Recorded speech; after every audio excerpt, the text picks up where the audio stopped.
The project started as exploring the Blackpool Tower circus collections, and when we started to explore them and look at them, we realised there was a lot of little people pictured in them, but also with that a lot of derogatory language, so like the M word and that sort of thing.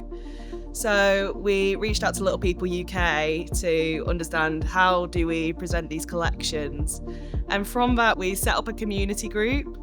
And we got to know them over the past 5 months, and we've been able to create this amazing exhibition, video, and also learning resources as well to give this project a real legacy and help educate average height people. Showtown got in touch with Little People UK, which is the charity that I work for, because they wanted to make sure that the archives were represented in a positive way for people with dwarfism, ensuring that they use the correct language and that the story was the correct story that they wanted to tell.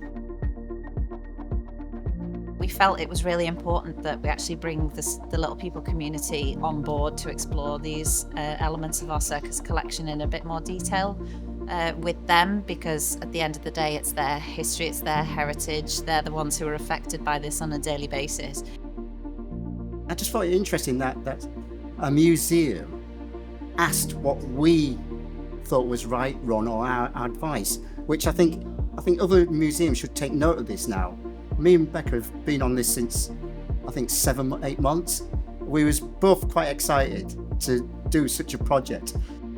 There is some things if you come to see this, you might cringe. But if you don't look back on history and learn from history, what's the point? You've got to look at it. It's really important to represent people in a fair way and to make sure that you're talking with and for people, not talking about people.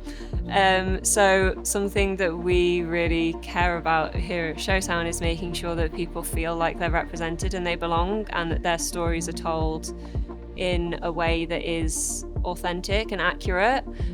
So working with the Little People community meant that we were able to interpret these stories in a way that us as a staff full of average height people would never have been able to do. We wouldn't have been able to bring the nuance and context and lived experience that these archives need in order to be explored fully. I think the archives will show, like I say, how people were shown in history, but then also how that reflects in how little people might be seen today in terms of being stared at and things like that. So I think it's important to connect the two. And I think, but at the same time, I do think it's important not to erase the history and to celebrate the history at the same time as raising awareness.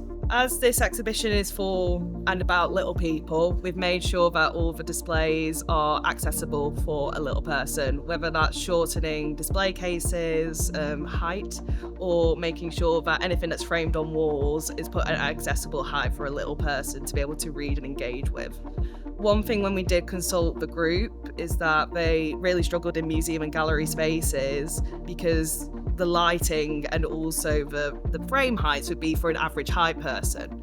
And so they would actually struggle to be able to engage with different formats of media within museums. So we wanted to make sure it was really important to us to make sure it was accessible for that audience that we were consulting. Because it was easy for Blackpool to go, oh, we'll just put some pictures up. And they could have easily done that, not asked our thoughts on it. They could have easily done that and put it in the room and forgot about it and gone, yeah, this is it. We've done a couple of pictures of Blackpool, some artists, some people with different dwarfisms.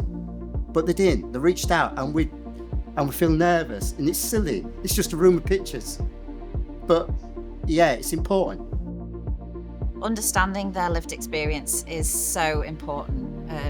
Making sure that the individuals feel listened to, that they feel celebrated, and that their heritage is something that they can feel proud of. Yes, some of it can be a bit challenging, but it's a way of marking that and then finding a way to move on. Hearing about some of the daily struggles that they have is quite powerful. We really do take for granted that life is pretty much built for us. That for me has been quite eye-opening, powerful, yeah. And it's been an important thing for us to understand in order to make the public understand it as well.